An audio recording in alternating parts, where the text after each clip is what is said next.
Channel 2 Sports Zone Friday starts now.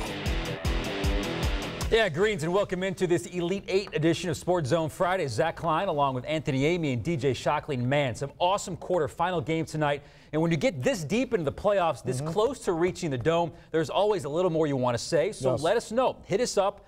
Join the conversation at WSB TV Sports Zone on Facebook or on Twitter. Just use the hashtag SZON2. All right, let's get after it. Our coverage begins tonight in Buford. The undefeated Wolves hosting the 11-1 Marist Eagles. Now, between these two teams, they have won more than 1,200 games and 12 state championships. But tonight, the first ever meeting between the two. Second quarter, Buford quarterback Luke Humphrey can hand the ball off to Joshua Thomas, who scores from a yard out. Buford up 7-3. Later in the second quarter, Wolves up 4. It's Thomas again, but this time a much longer run. 48-yard score, making it a 14-3 Buford advantage. A 30-6 was your final as the Wolves are once again in the semifinals. They will play Cartersville for the right to go to the Dome. Cartersville knocking off Sandy Creek tonight 35-31. All right, let's move to 5A play now. And a week ago, Stockbridge disposed of Stevenson. Tonight, the Tigers welcomed Houston County to Henry County. Midway through the first, Jake Fromm fakes the handoff, makes way for the end zone. The Bears dent the scoreboard first, 7-0 Houston County, but they weren't done. Following a turnover, Corey Ingram takes the handoff and plows his way through. Another Bears touchdown. They went ahead 20-0 at the end of the first quarter on this touchdown pass, but the Tigers mounted the comeback. Malachi Brown is going to find Titus Davis off the play action to put the Tigers on the board, and that catapulted the Tigers to an incredible comeback from 20 down. Wow. Stockbridge on to the semis thanks to their 42-22 win. So the Tigers get the winner of our next game, the Mays Raiders and their opponents from Jones County. Both teams made their first ever trip to the quarterfinals. Jones County handed Kell its first loss last week. The Raiders eliminated 11-0 Ware County. And that trip to Fan and the Turkey eliminated any chance I had of making it through the banner. Oh, you're sleepy, aren't you? Still stuffed. No chance. 0 for the season running through the banner. Yeah. Everybody knows Greyhounds are fast, but they had no chance to catch DeParis Carter on this 80-yard kickoff return that tied the game at 6. The Raiders would take the lead on this fake punt on 4th and 8. It's the old fumble-rooski. Number 7, Khalil Brooks takes the snap, and he follows his blockers, 40 yards for the score. That gave the Raiders their first lead, 12-6. Second quarter now, Greyhounds up 9. On the final play of the half, Asania Adderhole lets it fly, and Tyshawn Brown pulls down the Hail Mary to end the half. Wow. May sustain that momentum to win a thriller, 44-41. The Raiders, congrats, headed to the state semis for the first time again. They will play Stockbridge. Out here at Allatoona, the undefeated Buccaneers taking on Gainesville. Disbelief on some of the faces for the Buccaneers is on the second play of the game. Gainesville goes deep to take the early lead. Yes, Allatoona in a state of shock. This is the second play. Mikey Gonzalez to Chris Williamson. It's a 70-yard touchdown, and just seconds into the game, it's a 7-0 Red Elephants lead. We move to the fourth, now tied at 14. Allatoona's Joshua Batista capping off a 12-play drive with a 15-yard touchdown. The Buccaneers take their first lead of the game with 3:14 to go. Final chance for Gainesville on 4th and 3 on the 15-yard line. Chris Williamson slips on the turf.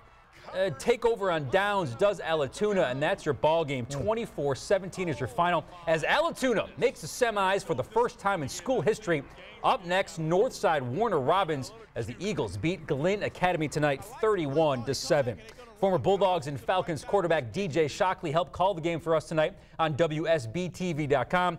And Shock, one of the more intriguing aspects of this postseason has to be the matchups, right? I mean, teams are traveling from all over the state to create these epic first-time matchups. The days of dominance for schools from Gwinnett and Cobb County seem to be over, right? As Eastern and Western and South Georgia teams are building great programs and coming to the metro area to establish themselves as contender. So what are your thoughts on this power shift in the state? Zach, you know what? I really believe it's the best thing for high school football to have so much talent, to have so many teams competing on a high level, not just being from one particular area, and having guys come from all over, teams having feeder teams having guys that work up through their program, understanding that football is being played great all over the state of Georgia. Makes the states much more competitive, and you have teams that are really loving to play teams from the north or the south, and it's really showing great football throughout the state of Georgia, and I'm loving it. All right, Shock, you've called games from every classification all season long. Which one has impressed you the most, and In your opinion, how does the level of competition in these playoffs compare from the smallest schools to the largest?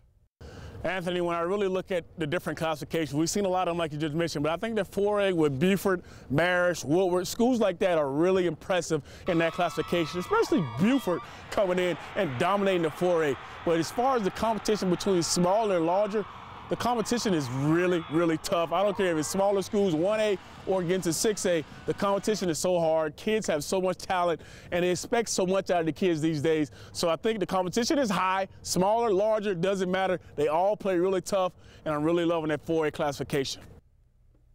Hey, without a doubt, my friends, some great football in the state. Thanks as always for your insight. We'll see you next week for our final show of the season.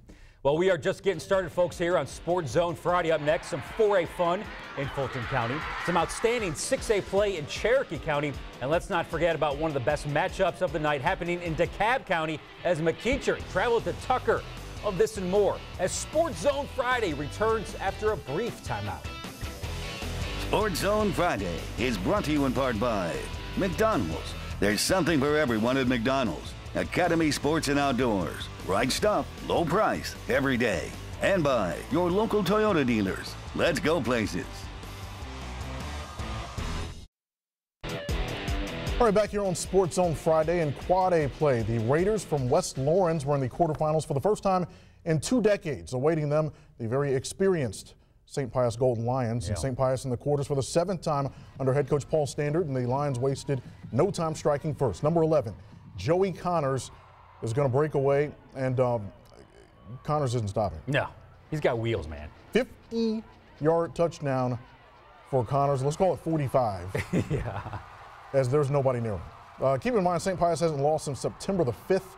West Lawrence responded just moments later. Number 82, Justin Smith, putting the Raiders on the board. Not quite enough, though, as the Lions pull away for the 31-13 win. They will take on the winner of our next game. Yes, over in College Park, Anthony, with Woodward Academy, the team who outscored their first 2 playoff opponents 83-6, hosting North Oconee, a team who's in the quarterfinals for the first time in the program's 11-year history. In the second, 6-0 North Oconee when Tate Adcock hooks up with Kyle Thacker, the 12-0 Titans lead. But the War Eagles would respond still in the second. Now a 12-7 ball game. Woodward's Academy's Jesse Sutherland hitting Josh Johnson. Woodward up 14-12. Later, Sutherland connecting with Jacob Robertson, who breaks free right down the middle of the field for a 31-yard touchdown. Woodward Academy goes up 9. This one came down to the final seconds, and Woodward Academy scores with just 48 seconds to play.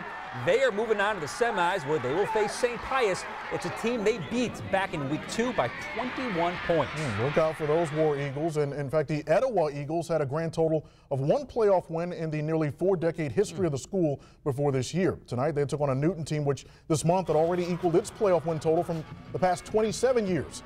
Second quarter, it's Kingsley Ejai Holly taking the handoff, and then he takes off, giving Etowah the 14-8 lead. But a little later, the Rams fight back as Romario Johnson fakes the handoff and actually keeps it himself for the touchdown, putting Newton back in front.